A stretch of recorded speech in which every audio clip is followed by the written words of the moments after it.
Hati yang kedua yaitu apa? Al-qalbu aswad, yaitu hatinya orang-orang kafir. Yaitu hatinya orang kafir itu aswad, gelap. Khatamallahu ala qulubihim wa ala sam'ihim wa ala absarihim hishawa. Jadi aswad itu ditutup oleh Allah.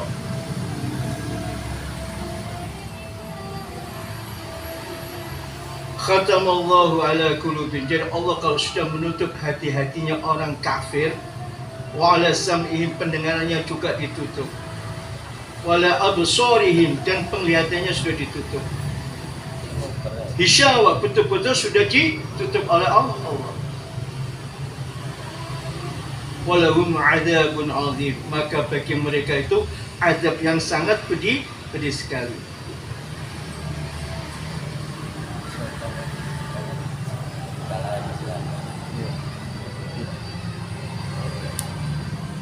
Wa idza qila lahum, kalau sudah hatinya ditutup, wa idza qila la tufsidu fil ardi qalu innama nahnu muslimun.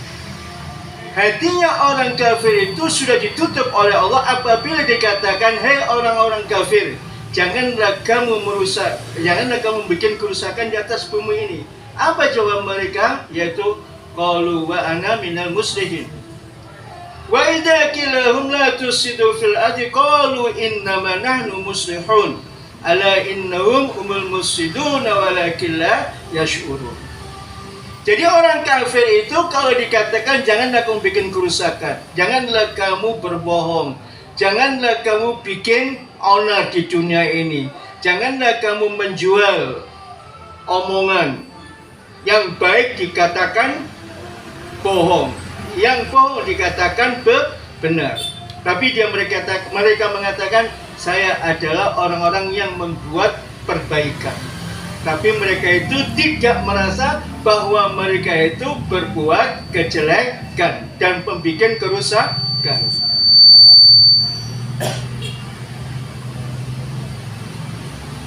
Yang ketiga yaitu qalbun marbutun ala khilafihi fadzalika qalbu munafik.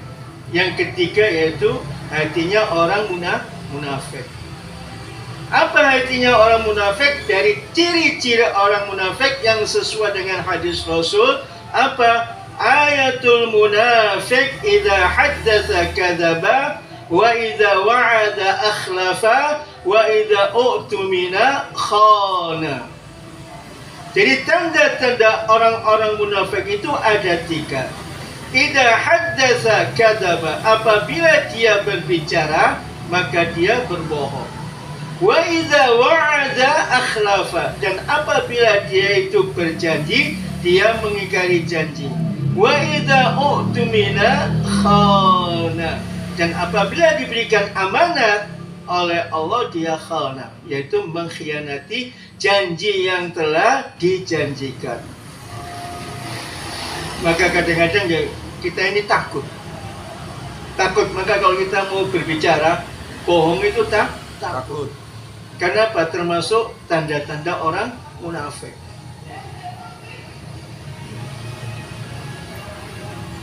Kizib itu dilaknat oleh Allah. Laknatullahi alal kadzibin. Ada ayat Al-Quran laknatullahi alal kadzibin. Laknatullahi alal kadzibin. Laknat Allah terhadap orang-orang yang bohong. Laknatullahi alal zalimin. Dan laknat Allah itu termasuk terhadap orang-orang yang zalim. Orang yang zalim itu dilaknat oleh Allah, orang yang bohong dilaknat oleh Allah. Nauzubillah min dzalik. Maka di situ sebenarnya orang yang mukmin, betul-betul mukmin itu susah. Tapi ada yang mengatakan gampang. Kalau kita praktekkan dengan apa lisan kita, penglihatan kita, pendengaran kita, ini harus selalu dijaga.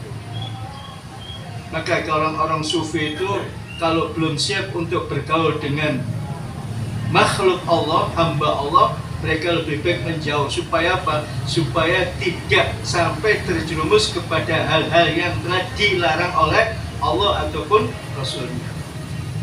Wa idza haddatsa kadzaba. Ini ayat tanda-tanda orang munafik. Apabila dia berbicara selalu bohong. Jadi Anda mengetahui bahwa orang munafik itu, maka orang munafik itu di paling bawah di neraka. Innal munafiqina fid darki asfali minan nar. Jadi sesungguhnya orang munafik itu paling fi qa'rin nar, yaitu paling dalam di neraka. Wa idza qamu ila sholati qamu kusala yura'una an-nas wa la yadhkuruna Allah illa qalila. Nah, di situ nyata juga. Wa idza qamu ila sholati, apabila dia menjalankan salat, qamu kusala, mereka malas untuk menjalankan salat. Yura'una an-nas, mereka tuh hanya ingin dipandang manusia aja, supaya dibilang oh ahli ibadah, ahli sholat, tapi hatinya tidak mandang kepada Allah. Wala yadhkurunallah, dan mereka itu tidak mengingat illa qalil, hanya sedikit sekali. Maka dari itu hati-hati. Mari kita berusaha sekuat tenaga kita, kita selalu menanamkan kalimat tauhid dalam hati kita, selalu istighfar kepada Allah, mudah-mudahan kita dijauhkan. Kenapa kadzib itu dilarang oleh Allah dan dilaknat oleh Allah? Karena di situ al-haq. Nah, ini kalau kita kaji ya. Al-haq min rabbik fala takunanna minal mumtarin. Kembali kepada ayat dzalikal kitabu la raiba fihi. Nah, kalau Anda di situ di dalam Al-Qur'an dikatakan al-haqqu min rabbik fala takunanna minal mumtarin, dzalikal kitabu, sesungguhnya di dalam Al-Qur'an ini la raiba fihi, tidak ada keraguan. Kalau tidak ada keraguan, laknatullahi 'alal kadzibin, innallaha yuhibbul kadzibin. Kalau Allah sudah tidak cinta kepada orang-orang yang selalu berbuat bohong, dan orang yang berbohong akan dilaknat oleh Allah, kenapa kita harus berbohong? Kenapa kita tidak mengatakan yang hak pada kebenaran datangnya dari Allah? Isi kandungan semua Al-Quran ini tidak ada keraguan sama sekali. Tidak ada kebatilan. Maka itu la raiba fi. Ditekankan kenapa dalam surat Al-Baqarah ayat yang kedua, dzalikal kitabu la raiba fi.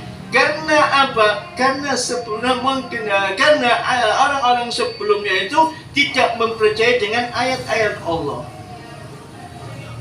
Hanya karangan Muhammad. Maka di situ ditekankan hudal lil muttaqin, yaitu petunjuk bagi orang-orang yang bertakwa. Yang arti takwa banyak sekali di situ. Maka kalau kita menjalankan isi kandungan Al-Qur'an, maka kita termasuk orang-orang yang takwa. Maka janji Allah apa? Wa man yattaqillaha yaj'al lahu makhrajan wa yarzuqhu min haitsu la yahtasib. Wa man yattaqillaha yaj'al lahu min amrihi yusra.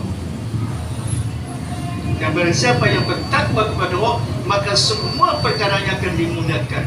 Barang siapa yang bertakwa kepada Allah, maka akan dibukakan makhrajan, beberapa jalan, wa yarzuqhu, dan akan diberikan rezeki oleh Allah min haitsu la yahtasib, tanpa dengan perhitungan. Nah, kalau sudah seperti itu, apa? Ala inna awliya Allah la khaufun 'alaihim wa la hum yahzanun alladzina amanu wa kanu yattaqun. Istiqomah dalam takwa kepada Allah, istiqomah dalam menjalankan semua perintah-perintah Allah, istiqomah dalam menjauhi semua larangan-larangan Allah, inilah tanda-tanda aulia Allah. Karena apa? Yattaqun di situ fi'il mudhari, artinya istiqomah menjalankan terus-menerus. Bukan wakanu ittaqo, bukan.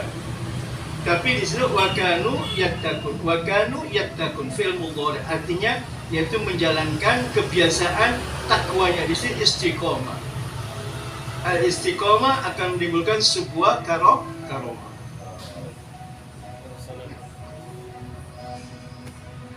Bagaimana caranya istiqomah? Bagaimana cara tadi yang dikatakan bagaimana kita membersihkan hati kita. Di dalam hadis mengatakan di Rasulullah, "Innallaha la yanzuru ila suwarikum wala a'malikum, walakinnallaha yanzuru ila qulubikum wa niyyatikum."